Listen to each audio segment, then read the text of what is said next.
Hello and welcome back to another Real with Ryan podcast interview.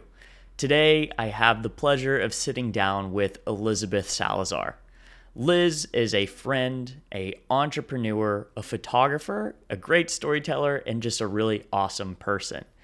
In today's conversation, we talk about her photography business, how she started and her growing love of photography, how she took it from an interest to a hobby to a passion and all the way through to a career. We'll talk about that journey, some of the fun shoots along the way, such as nude photography shoots and women's empowerment. And of course, we'll talk about her process and how she gets done the things she gets done while staying happy and sane through it all. It was a fantastic conversation, and Liz is full of wisdom, as you will soon hear, and I know you will enjoy this conversation just as much as I did. But without further ado, here's the conversation with Elizabeth Salazar. Thank you for taking the time to listen to my good friend here, Liz Salazar. If you didn't hear or couldn't tell from the intro, she is a friend, a photographer, an entrepreneur in Northwest Arkansas, and just a overall awesome person. And I can't wait to learn about Liz's story today. I know we have a lot to talk about, and we're going to get into a lot of good stuff. But Liz, I'm going to kind of turn over the table to you pretty quickly and wanted to pick your brain about some nude shoots. So, for those of you who don't know Liz, we'll have her Instagram and her business links for her photo shoots available, so you can go and look at all these shoots. But Liz, you've done what seems to be quite a few nude shoots. So I wanted to start off and just ask about one, are there any particularly crazy nude shoots that you've done? Or what is it even like to work with a couple or an individual who is looking to take their photos in a nude setting? Hi. Yes, I have done a few sessions where they are completely nude, and it is a different experience than just your regular photo shoot. Mm-hmm. They are really fun, and the ones that I have done have been, I don't know how to explain it, but like you can tell like that's who those clients are. Mm-hmm. Um, because that's what they requested, that's what they wanted to do. But some of the ones that have been like crazy, we I ordered some unicorn masks off of Amazon, and so we started out the shoot normal, Mm-hmm. dressed, and then we slowly started getting undressed, and we put the unicorn masks on, and I had them running around the field. Um, Oh man. Naked, and it was really fun and awkward, but I think it being so awkward is what made it so fun because we couldn't stop Mm-hmm. laughing the entire time. And another one that I've done, it's been like we go to these places that aren't like filled with people, obviously, Mm-hmm. and I don't know, they just they're interesting, but they're so fun to do, Mm-hmm. and after a while, we're just hanging out and chatting and taking photos and just, chilling, and yeah, Yeah. like, I don't know, like, how Yeah. else to, like, talk about him, but Let no, letting it all hang out. That yeah. is awesome. And so, when you've done nude shoots in the past, it really is kind of the clients that are reaching out and saying, "Hey, Liz, we love your work, but honestly, we want to do this naked." Is that kind of how it goes down? So the very first one that I did, I was inspired by one of my favorite photographers, who is based out of LA.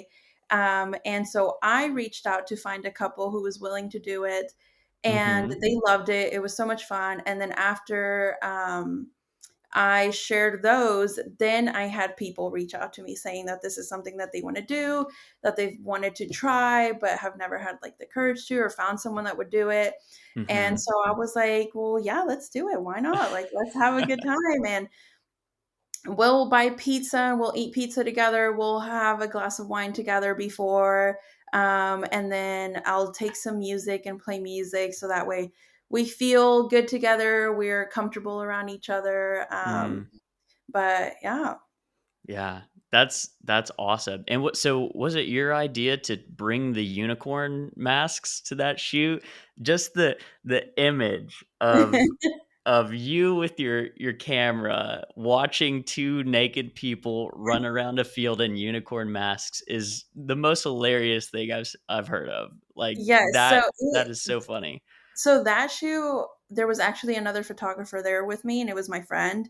Mhm. And the couple was just, they were so down for anything. So I was like, or I think it was me, but I was like, we should like order some cool masks or something, Mhm. just to add more character to the photos. Yeah. And so yeah, I ordered them. I still have them, but I ordered them off Amazon. They got here, and they made the photos even more fun Yeah. than they were going to end up being. And then we also had them pop champagne while they were Mhm. naked and drink it together, and yeah. Oh, that sounds like a blast, and definitely.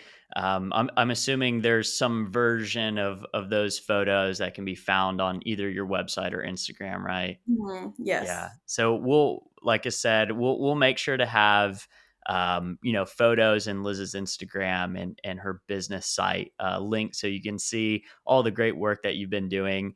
You mentioned, hey, people are running around in a field. Obviously, it's not like a city park for the nude Right. shoots. Does one thing that's popping in my mind is how have you found these places to shoot? You know, I know that the nude shoot's probably a little different, but are you all around Northwest Arkansas at this point looking for places to shoot, or do you have like one spot you go to again and again and again? How does that work? How did you So, find the places to shoot? um, now since I've been doing it for a while now, I do have like my favorite spots to go to that I know will be pretty, that I know will look good during a certain time of year, or that I know are like less populated and things like that. Mhm. But a part of my job is literally driving around. Um, Really? I will drive around Rogers. I will go to Bentonville and drive around. And then Springdale, there are a few spots there already that I know of, so I don't drive around much there. But Fayetteville, Mhm. I'll also just drive around all over Fayetteville, looking for places that look cool and that I feel like Mhm. would make for really good backdrops. And sometimes they're really questionable, and I'll have some clients kind of be iffy on it. And I'm like, I promise it's going to look good. Like, I Uh-huh. know it looks weird, but I promise it's going to look good. Yeah. Yeah, that's awesome. As someone who's been around the area a lot, I feel like I've found a whole bunch of hidden gems, just some beautiful places in Northwest Arkansas. Mhm. But I was curious if, yeah, so it sounds like a little bit of adventuring and driving is just kind of part of the job these days. Yeah, it Um, is. And I'll be driving around going to run errands, and I'll spot something and be like, well, that looks mhm. cool. Like, and Yeah. then I'll pin drop it so that I can save it and go Oh back to wow. it. Oh, Mhm. your maps has got to be just a secret, a gem of just little hiding places within Northwest Arkansas. Mhm. Um, well, that's awesome. So, we'll definitely get back to some of the work you're doing now, some of the shoots you're doing now. A question before I do though, do you have your camera on you at all times? Is that like, most people have their phone, keys, wallet, etc. Is it phone, keys, wallet, and camera, or do you kind of reserve the camera, the photography equipment for the shoots specifically? Is it a part of your daily kit these days? No, it is not. It Mm, used to be. I used to carry it with me everywhere because I wanted to take pictures and I wanted the pictures to look good and pretty. mhm, But ever since going full time, I have learned to kind of mm, set a boundary between work and like personal time off. And I mhm. still take pictures, a lot of pictures, but I will take them on my phone, Yep. because carrying it around, first, it gets heavy, and second, I don't want to risk it getting damaged when that is my entire work Yeah. unit equipment that I need for work. Yeah. Yeah. For the people out there who might kind of geek out about some of this stuff, do you want to give just a quick rundown over your main camera or lens or equipment, just to give people who are interested and kind of following in your footsteps a glimpse of the gear you use? Yeah, so I shoot Canon, and I my main body is mirrorless. It's a Canon R6. And I usually always have a Sigma 35 prime lens on. Okay. And that is my favorite lens to shoot with. But every now and then I will switch out, and I always carry an 85 lens with me, Mm-hmm. and then a 24 to 70. And then as my backup camera, I have a Canon 5D Mark III as my backup. Gotcha. Yeah. Awesome. I And know there will be people that are gonna nerd out and want to really get in and see how you're coming up with all these photos. So that's great. yeah. Um, And then I'll use like I carry like in my bag, I'll carry I've bought like some filters that you apply onto the lens, and it'll like make it look hazy, or it'll haze out light. Sometimes I carry Ziploc bags in my bag because if I put that mhm. around the lens, it'll give it like a dreamy effect. Mm, I carry like little things like that with me as well. gotcha. Perfect. Well, cool. So, well, like I said, we'll come back and kind of talk about some of the shoots and things you're doing for work now. But one of the things I wanted to ask you about is how did this journey into photography kind of begin? So I know, for those of you listening, Liz and I went to the same high school together, Rogers Mounties. So we Yes. bleed blue. Unfortunately, I didn't know you too well at the time, but could you tell a little bit about when you first found photography? Was it something that you were gifted your first camera, or, when did you first perhaps take a photo or realize that this was something you were interested in? Um, so I did get gifted a camera when I was in middle school, and it was Mhm. just a little point and shoot, and I still have it. It doesn't work anymore, but I still have it. Mhm. And I would carry that thing around with me everywhere. I always had it on me. But I wouldn't say that that's when I felt like I found that I liked photography. It wasn't until I was in high school and Visco came out, Oh, yeah. and so I would take pictures on my phone and then I would edit them. And I thought it was so fun and I would do it all the time. And then my stepdad bought a camera for himself just because he wanted to take pictures when we went on vacation and stuff. And I ended up taking the pictures. We would go to Eureka Springs and I would just take Mhm. pictures of them and us and whatever we were looking at. And I ended up just completely taking over the camera. I would take it from him and I would shoot in the backyard at my mom's house. And I Uh-huh. would ask my cousin to come over and I would just take pictures just for fun. Mhm. And then I was in yearbook. I think it was my senior year or junior year. I can't remember. But I started taking pictures for yearbook. And Mhm. I was like, oh my gosh, like this is so fun. Um, But I never thought anything of it until after graduation. I felt really lost. I didn't know what I wanted to do in life. I didn't know what I was passionate about. And I kept seeing everyone going to college and knowing what they wanted to study and knowing what they wanted to do in their life. And I was at a complete loss. I didn't know what I wanted to do. And there was one thing that I was like, well, I like to take pictures. So I'm just going to keep taking pictures. Mhm. And my mom went and bought me my first camera at Best Buy. And so I started taking pictures and started offering free sessions for people just for Oh, fun. And really? then it just like kind of snowballed, and people started coming to me and then asking how much I charged. And then I was like, well, is this something that I could actually do, or is this going to like remain a hobby? Um, Mhm. but yeah, that was the beginning of it. Wow. So, it really just started with your family camera, right? Your Mhm. your stepdad's camera. You're grabbing it from the family, being the in-house family photographer on your trips. Mhm. That's really cool. And and I assume, so this is a question I had. So, it sounds like you were kind of gravitating towards photography, some as, a little bit younger within middle school and high school, but it wasn't, if I'm understanding correctly, it wasn't like love at first sight, right? So you took your first photo and it's like, this is what I am here to do. I'm meant to do it. It feels like it's something that kind of grew on you, right? Or was it pretty much off the bat? You're like, oh, this is pretty badass. I'm liking this. I mean, I knew I loved it. Like, I knew Mm-hmm. enjoyed doing it, but I didn't think that I would enjoy doing it as a career. I didn't even Gotcha. think that was possible Yeah. to do it as Yeah. a career.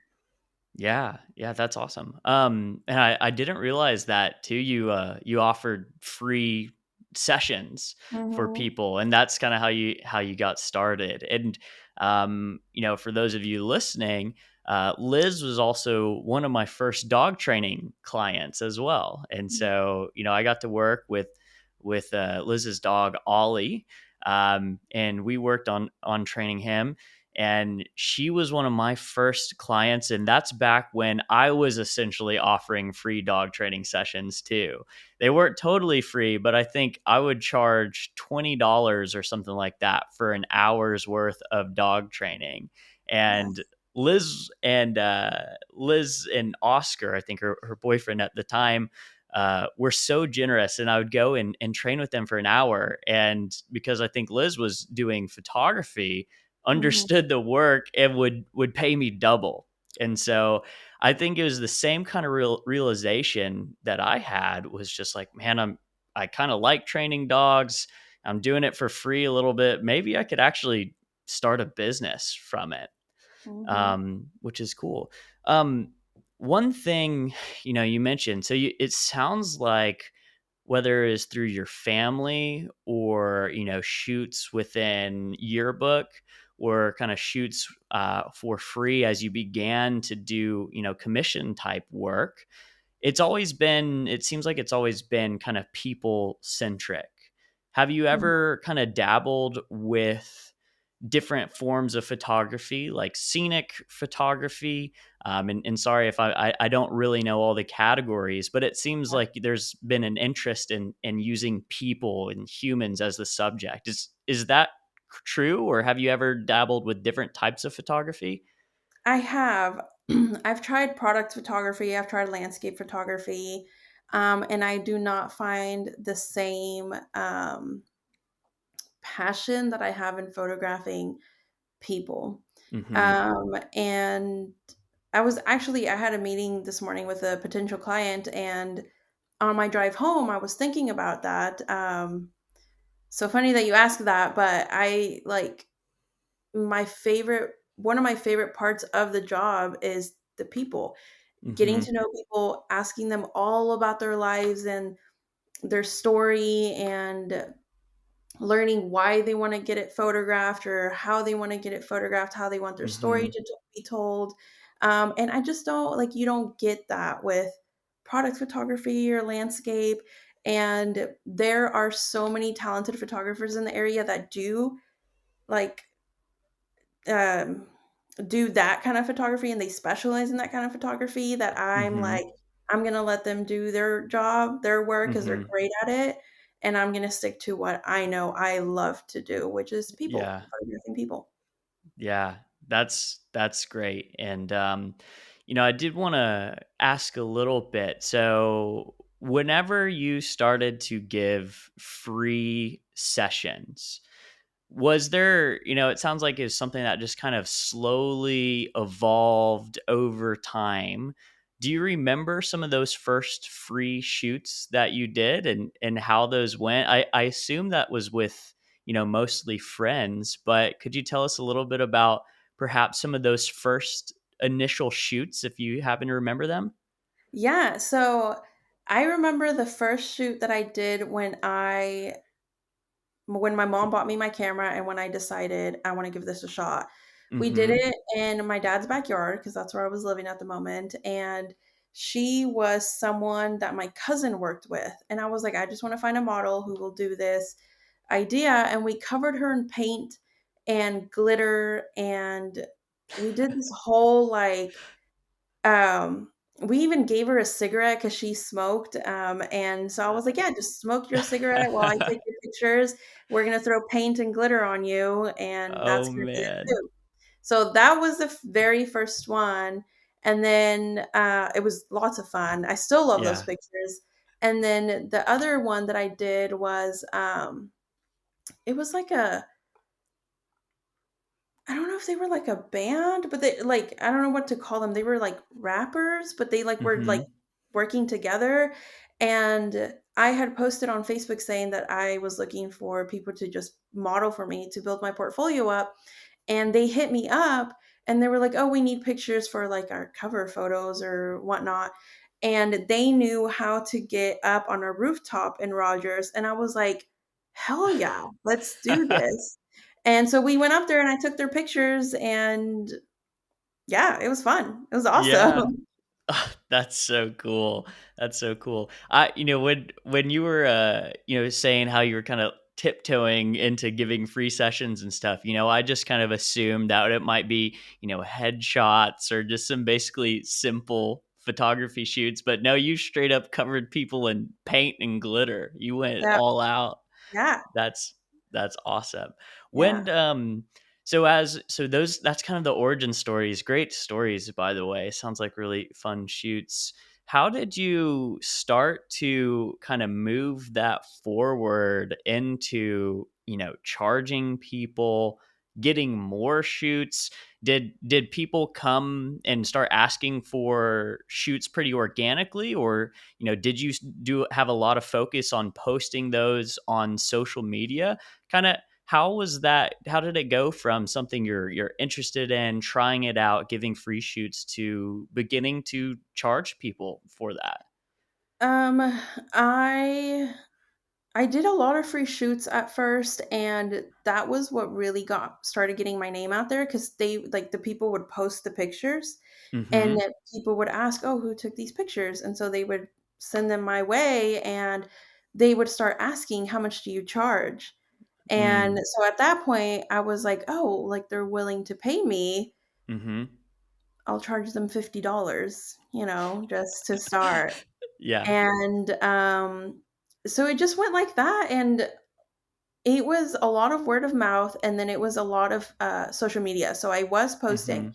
and I at that time I would follow a lot of photographers who inspired me and who would give tips on how to grow your business. And again, at that time, I wasn't even thinking of making it like a business, but I just wanted to get more clients. I wanted to shoot more. And one Mm-hmm. of the tips that one of the photographers I followed said was always look busy.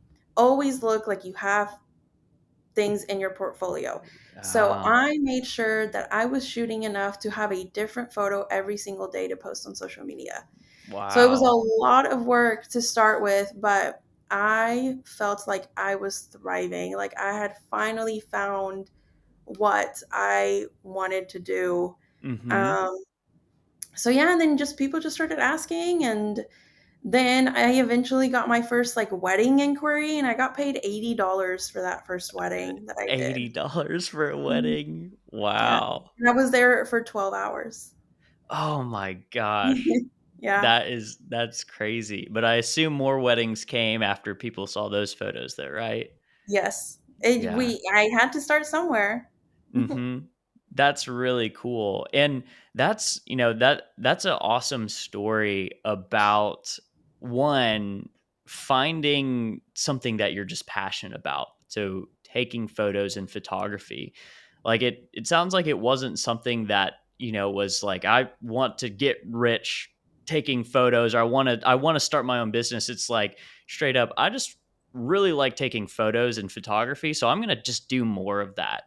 And through your love for that, and then your love for people, like those two things kind of started to come hand in hand, and people are coming to you for photos. And then, of course, with the entrepreneur's journey, and I've done this myself, is you start off super undervaluing your time and stuff, and are just like, shoot, I basically was doing this for free, so now I'm doing it for $80. That's just money on top. That's gravy. Yeah. So, and then now, so you started getting more shoots. Shot your first wedding. People are getting word of mouth. You're getting out there, getting more clients. Um, there's kind of two questions that I have. Okay. One is, when did you feel like you kind of made the step from this just being, a side hustle or something you're kind of interested and passionate in, to something that is taking all of your focus? When did you feel like this actually became a business? Or kind of the alternative question is, I assume you did have another job or something that you were working at.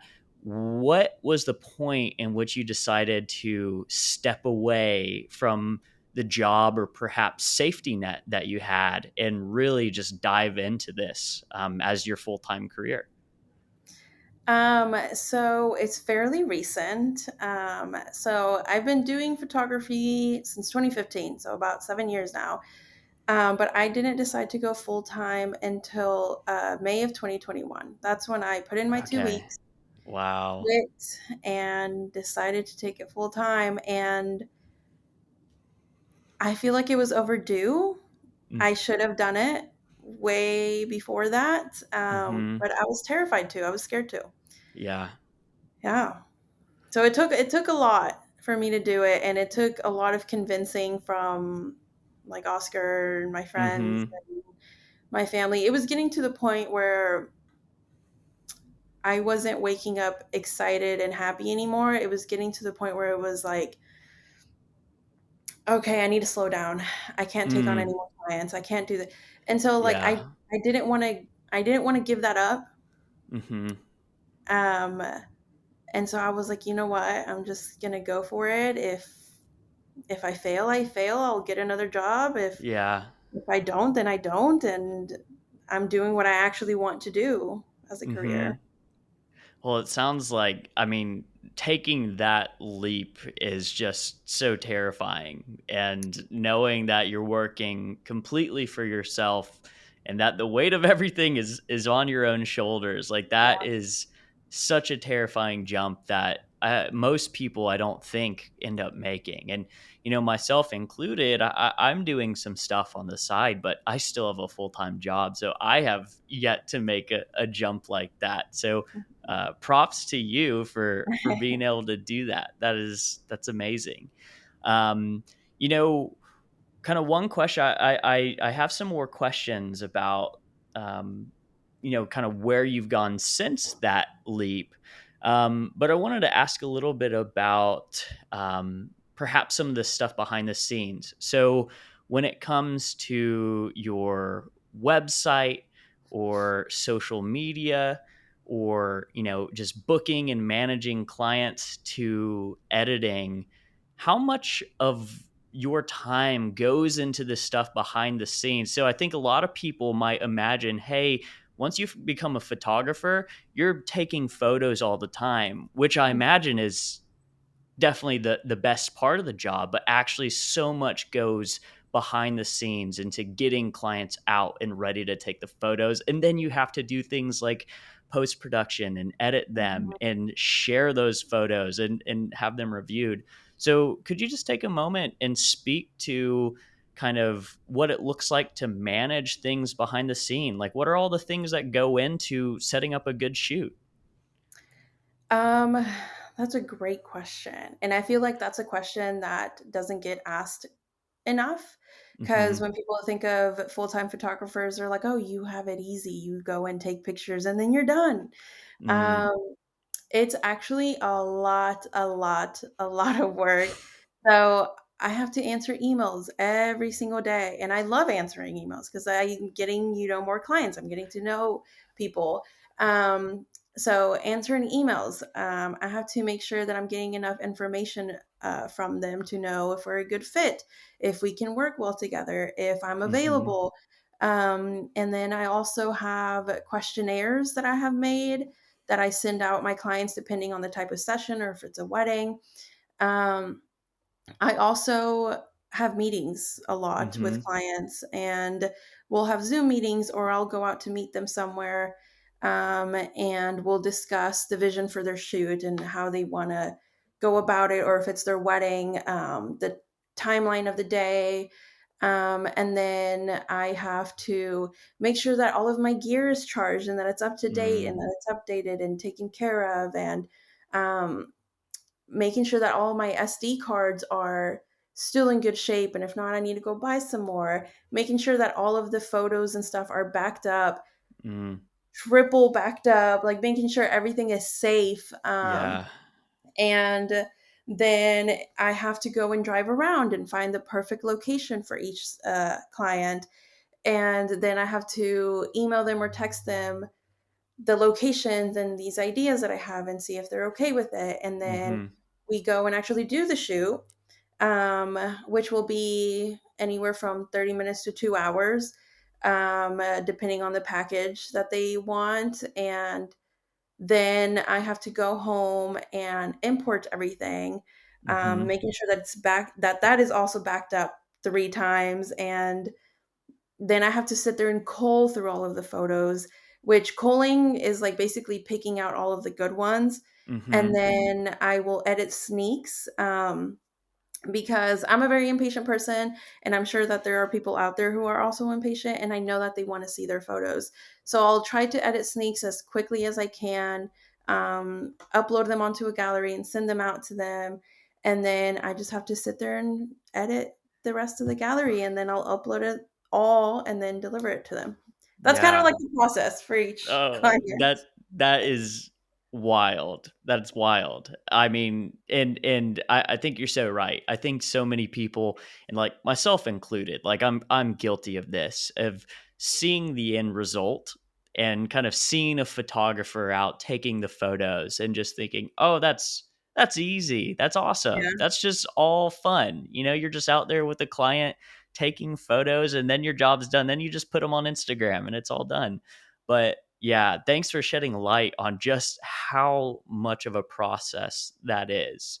And, that speaks to, how valuable, photographers' times are. And really lots of creatives and artists, Hmm. lots of people, I think, and myself included, might reach out for a photo shoot and then see initial price tags and be like, oh, this is a lot more expensive than I expected. Well, there's a reason. There's a reason why. And it's because there's so Yes. much work that goes into it. It's a lot Um, of work, and then also, like, I didn't even talk about, like, the keeping up of websites and making mm-hmm, sure that my social medias are up to date, because nowadays, like, your Instagram is kind of like your portfolio, like, that's what people go mm-hmm, to look at, and then also how expensive equipment and gear and programs are, so it's totally understandable. Photographers are expensive, mm-hmm. but if you really, like if you were to follow one in a day, you would kind of understand why. Yeah. Especially like when it comes to wedding photography. I spent 6 hours yesterday calling through one wedding, and that was just Wow. like organizing through them. Yeah. So I haven't even gotten to the part where I have to edit sneaks, and that's like Mm-hmm. another few hours. And so it's a process for Yeah. sure. Yeah. So, man, I've got a handful of questions you sparked there.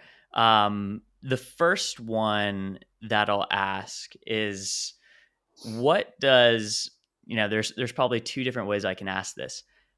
What does the perfect kind of work day look like for you? So just a day where you're on it, you feel good, you're getting your work done. What does that perfect kind of day look like for you now that you are, an entrepreneur and kind of have the ability to set your own schedule and stuff? So do you have kind of like what a perfect day looks like, or can you Yes. speak to that So some?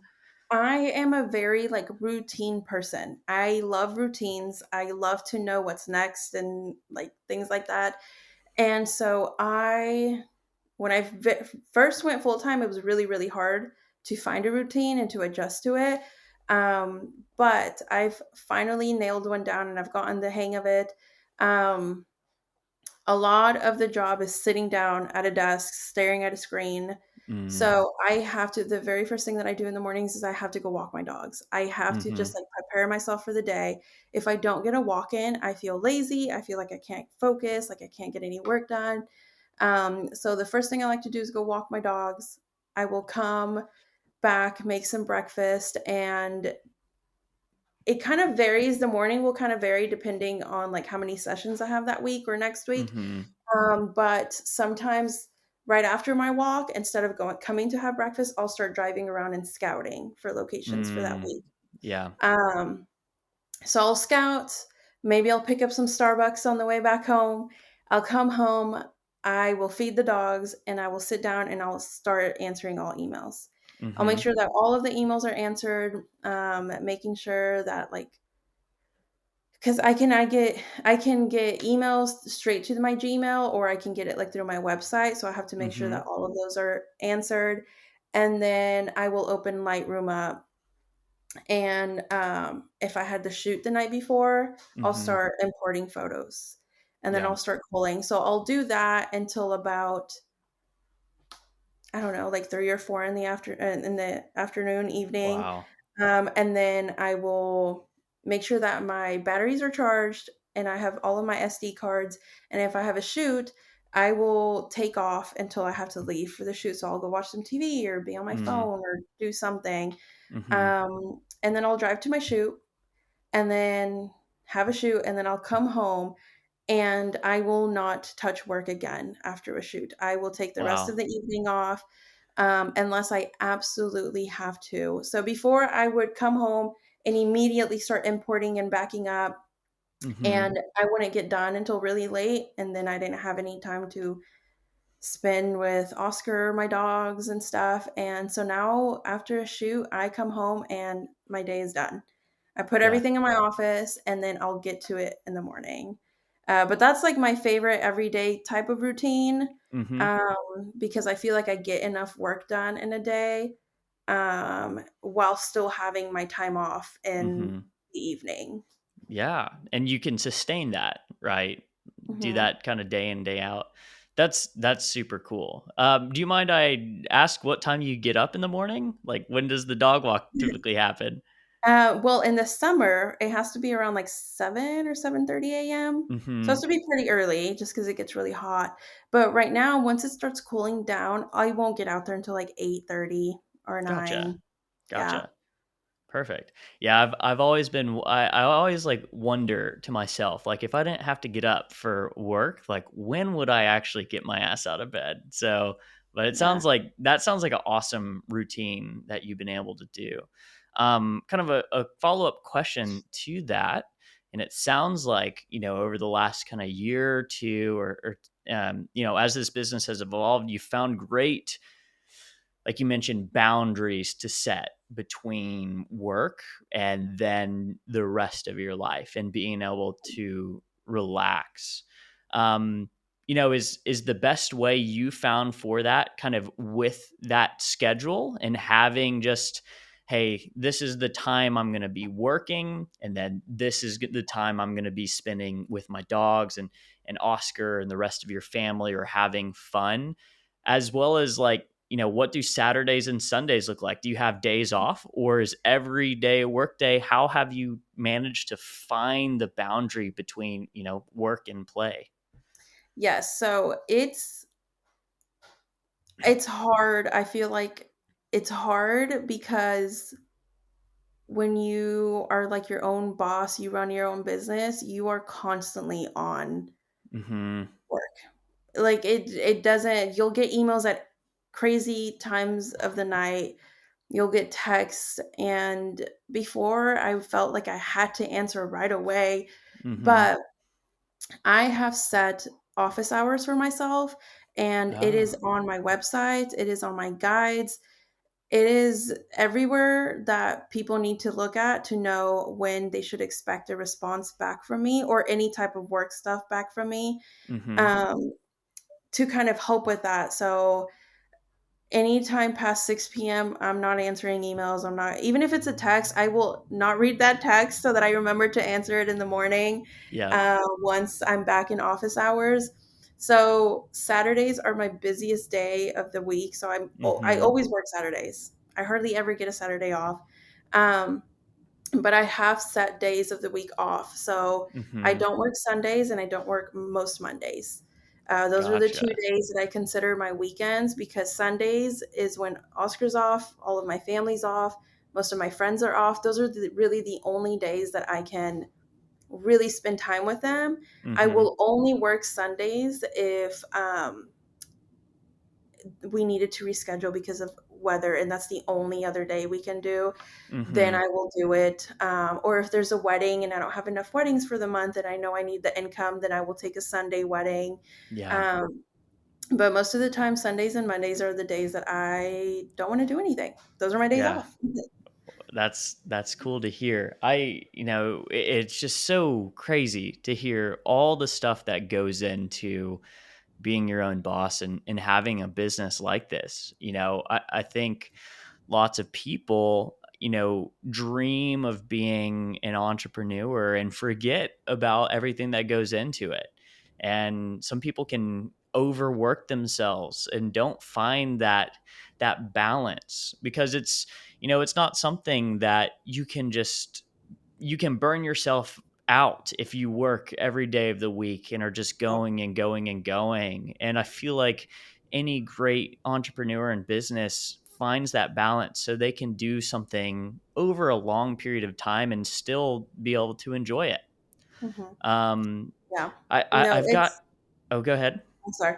I was just gonna say that's another like important topic is like the burnout because I did that to myself. I've been through that, and I've had to learn that my clients, at the end of the day, my clients are still going to be there, whether I answer right Mm-hmm. away or 3 hours from now or the next morning. They're still going to be there.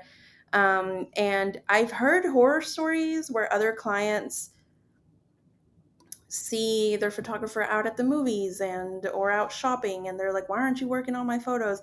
Thankfully I haven't had those type of clients. I feel like my clients understand that I Mm-hmm. also have a life and I also have things going on in my life, and I'm thankful that I have such understanding clients. But that's another topic that comes up between photographers a lot. Like just because I'm off that day doesn't mean I'm free that day for work. Yeah. Because if I shoot every day during busy season, I tend to shoot every day, like during the Wow. fall. Yeah. Um, and I try to give myself at least one day off during the week because I need it to recharge. If not, I Mm-hmm. am burnt out. I Yeah. get super tired. But that I feel like it's easy to do that to burn yourself out. But then if you're doing that, if you're burning yourself out, you're not giving your clients the best Mm. experience that you could be. Yeah. Yeah, that's a really great point. Kind of a follow up question on that, and you might not have an answer. This is probably one of the burning questions we all are trying to answer. Is if you are currently in a week or a season where you don't have as much energy or just aren't feeling as motivated, perhaps feeling a little burnt out, are there ways that you've kind of been able to pull yourself out of seasons like that? Is, adding more breaks into the schedule or doing something special for yourself or with Oscar? Have you found any tips or tricks or tools that can help, lift your spirits or pull yourself kind of out of, a season where you're experiencing lower energy or more burnout? Yes, and this is something that I just like within the past year have started to implement.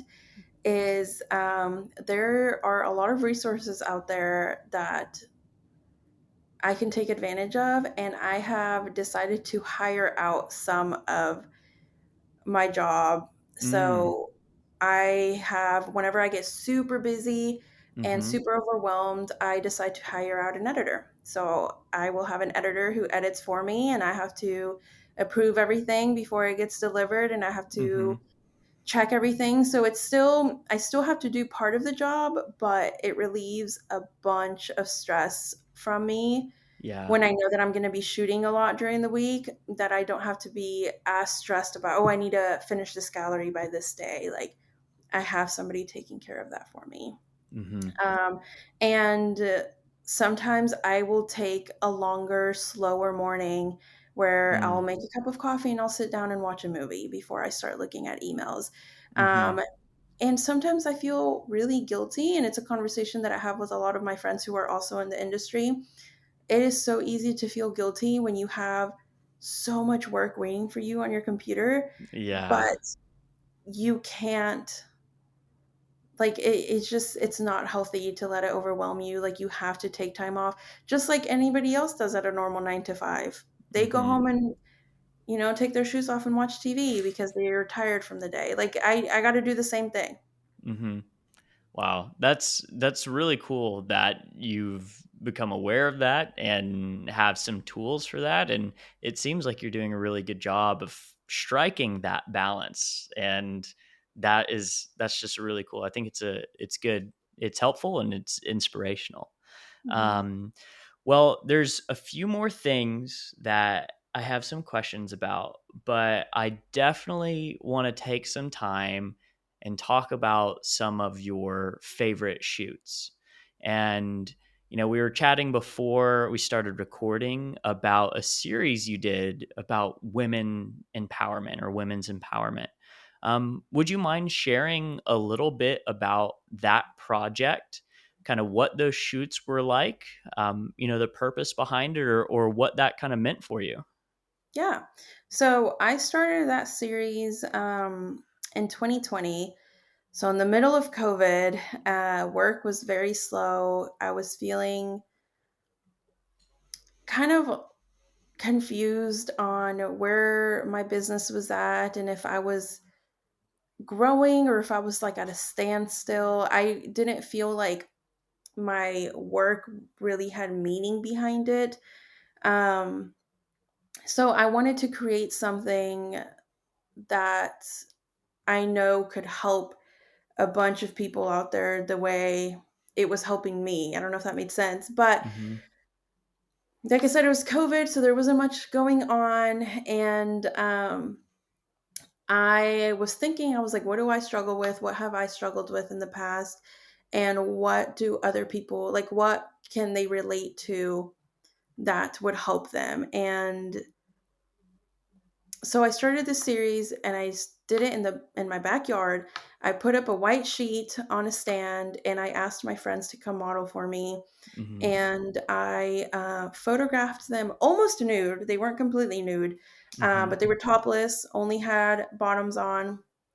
And I photographed all of their imperfections or all of the parts of them that they were insecure about or that they hated or that they felt like people didn't like about them. And I wanted the meaning of those to be basically like women saying like fuck you to the world and standing up for ourselves and letting it be known that we are perfect the way that we are. Like, we can't let society tell us what we need to look like, what we need to dress like, what we need to do as women. Mm-hmm. We don't need to be following any sort of, I don't know, like, I just was tired of being told what I need to be doing. And Mm-hmm. so I was like, let's do a photo shoot and let's make people uncomfortable. So we did that, and it was with my two best friends and I. Mm-hmm. And I photographed them, and then I posted it on social media, and people went crazy.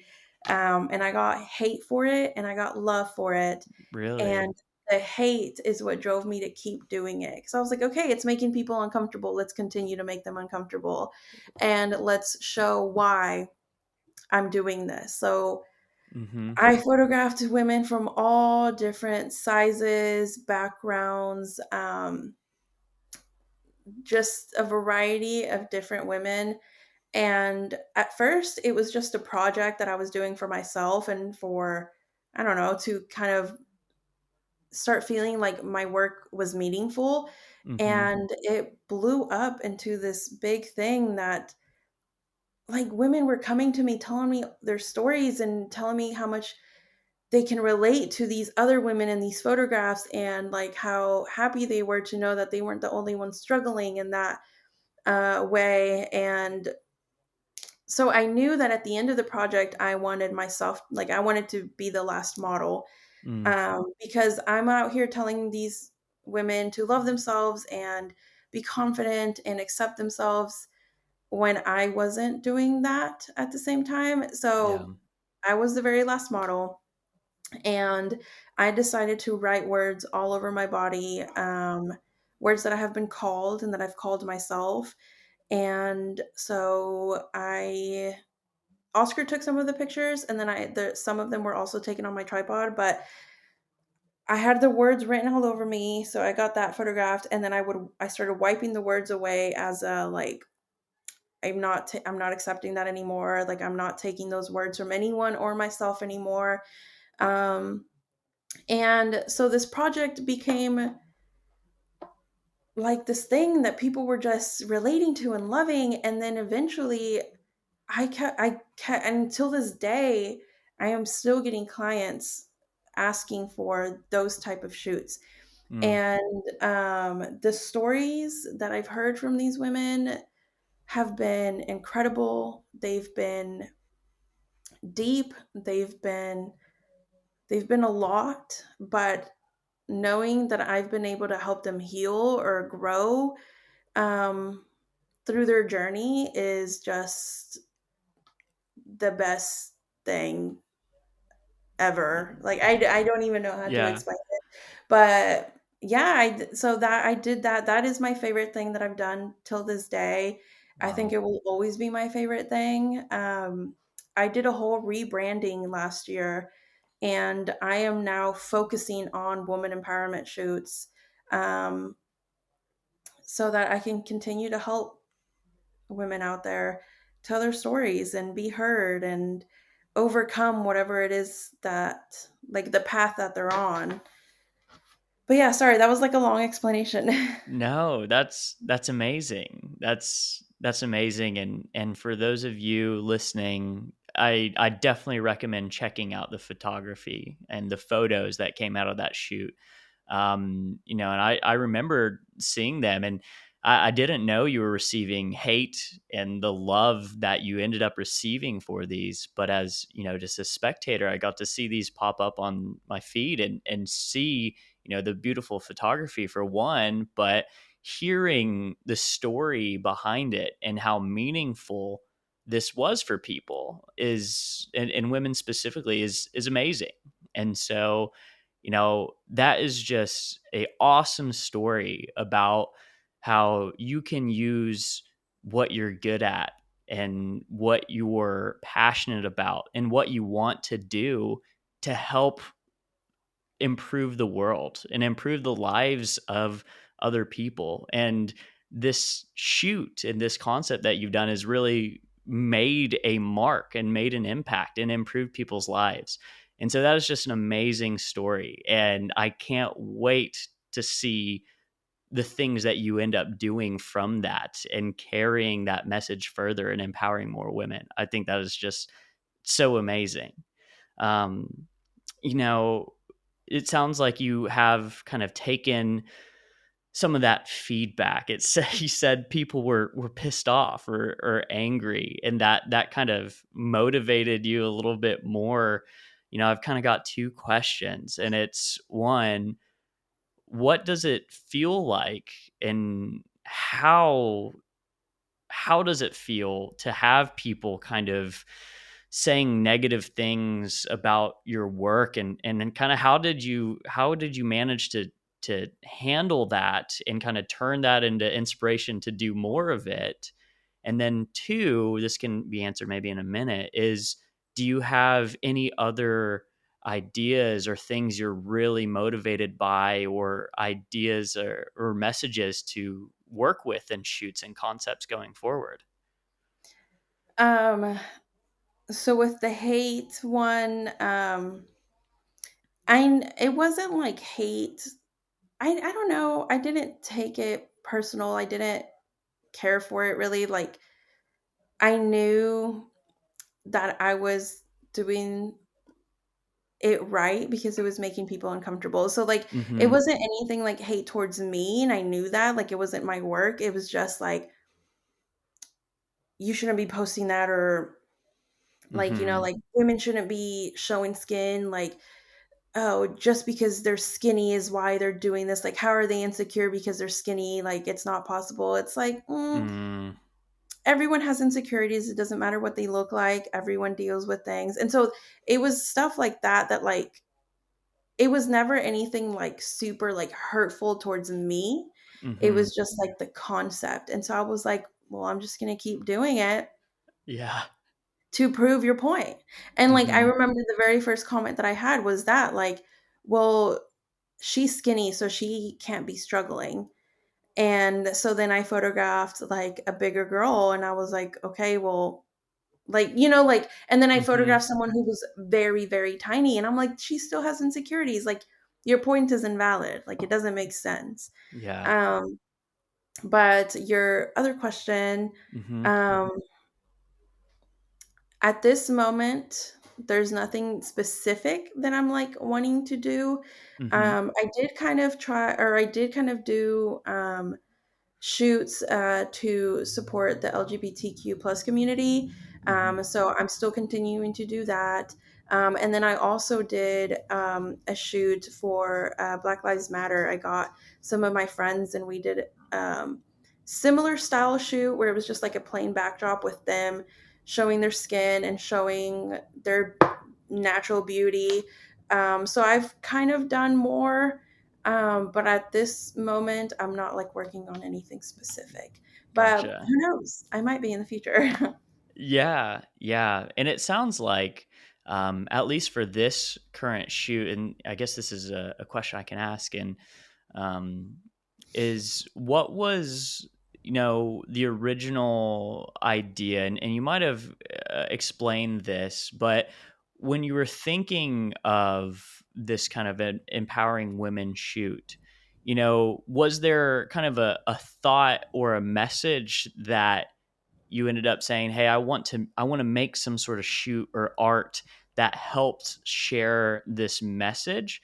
Did that kind of come first, or did you see this issue and want to solve it through photography, or kind of what was the spark that led you to starting, this photography shoot that ended up snowballing into something bigger? But do you remember kind of the initial idea that came? It was because of me. Yeah, I was struggling myself and accepting these parts of myself and learning to love myself and being okay with the changes that my body was going through. I don't look the same. I didn't look the same as I did in high school or as I did in middle school. And Mm-hmm. I was struggling mentally, and I would have these conversations with my friends. And I was, I remember I was just like, I want, like, what helps me get out of these feelings? And it's always been photography. Like, I've always, like, if I'm feeling down, if I'm having a bad day, as soon as I get to a shoot and I start shooting, my mood Mm-hmm. is instantly better. And so during COVID, everybody was struggling, everybody was having a hard time in different ways, but I was like, I just miss shooting. I haven't been shooting in a while. Like, I need to do something, but what can I do that will also help me with what I'm currently struggling with? And so I was having these conversations with my friends, and they were like, well, we struggle with this. Like, isn't it crazy? Like, we all struggle with things, and it doesn't matter what we look like or if we fit what society says is the beauty standard. Like, it doesn't matter, we're still struggling with these things. And that's when I was like, should we just do a shoot? Like, should we just, like, I don't know, like, let's photograph this, let's tell the story, because we can't Yeah. be the only ones who feel like this. Yeah. That's amazing and really powerful. And hearing how this was a challenge in your own life and your own mind, and learning how this is also a challenge for other people, and taking your own personal challenge and figuring out how to, address it in your own life, and then spread that message through your art to others and empower other people and other women. It's amazing work that you've done, and it's really cool to see the positive impact that is made. And it sounds like you don't have anything up your sleeve at the moment, but I imagine that one day that inspiration will strike again, and that you'll create some more incredible work. Um, but thank you for sharing. I know it's a lot of personal stuff, so I really appreciate that. And I know people listening will get a lot out of that story. So thank you a ton. I know we are coming up on kind of the hour mark. So I've got just a couple questions left to Yeah. start asking you. The first would be, where do you see, how are you relating to your photography business now? It sounds like you've got a good process, that things are up and running. Do you see yourself running this business and doing photography for the rest of your life, or at least taking it a couple of years? How do you kind of see the evolution of your photography business now that you've been doing it for a couple of years? That's also a great question. I think about that a lot. Yes, I see myself doing it for as long as I can. I don't see anything happening that will change my mind on it. So I don't, I think I will eventually venture off into different parts of like photography. So Hmm. I probably won't necessarily be shooting a whole lot. I think eventually I would like to get into some type of like mentoring new photographers, or Mm. other people out there who want to get into it. I haven't yet. I get asked a lot if I have any sort of like packages or anything like that.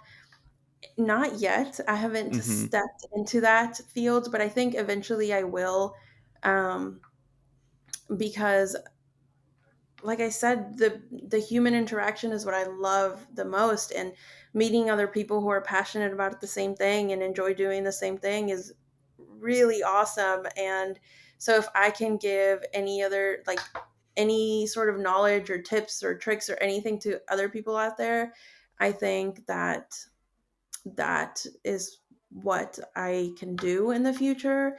But Hmm. for now, I do see myself staying in the industry for a while longer, um, and then like slowly venturing out to other parts of photography. Yeah. Once you become a wise master, teaching everyone else your Yeah. secrets and empowering more photographers and women and people alike. That's amazing. Well, I'm so happy to hear that you're still loving this and still want to do that, and that, photography is something that you have found and are talented at, and it seems like it's lighting your fire, and that is super inspirational. It's inspiring to me. I know it's inspiring to listeners.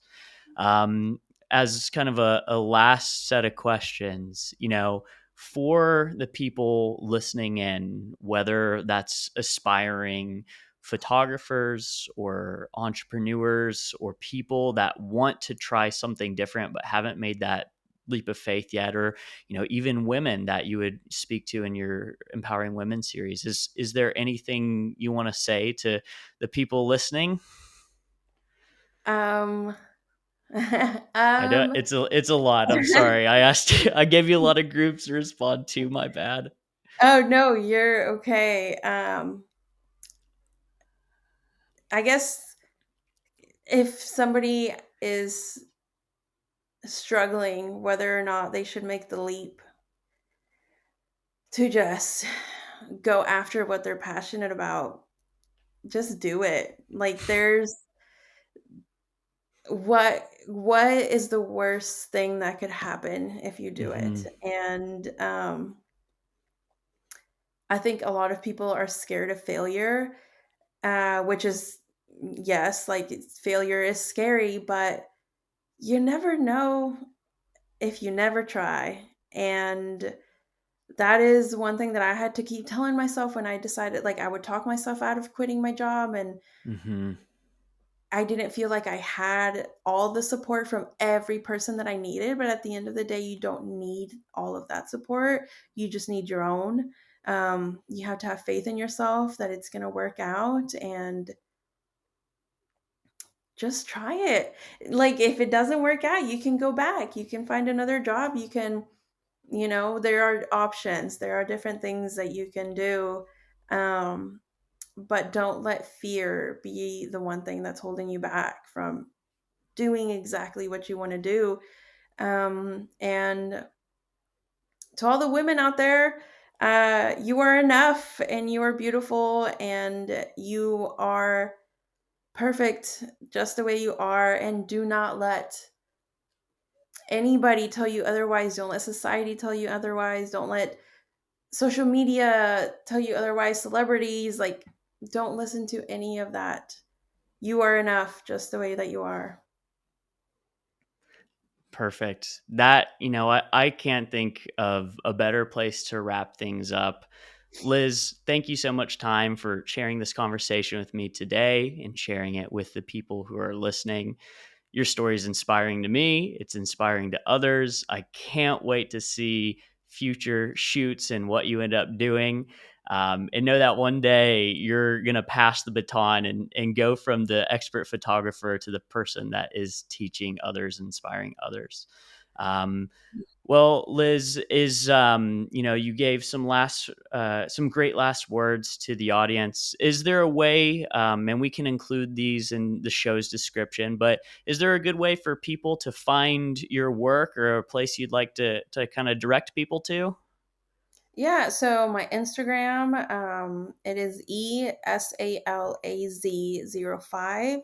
Um, Funny thing, that used to be like my school ID, and I just never changed it. Like, I just kept it. I have kept it.